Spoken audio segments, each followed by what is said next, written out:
Hello guys, may dinala dito na Honda Beat version 2. Ayaw umandar.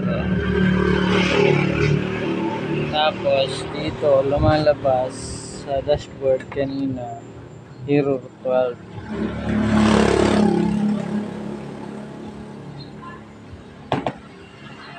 Pag sinusimuhan, wala na kasi Hero 12 dyan kanina.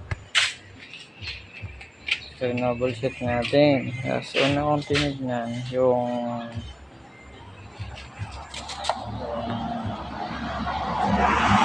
binuksan ko muna yung battery. Siyempre. Tapos,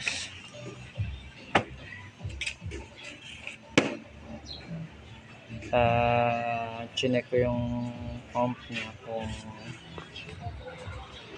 may ubong, wala.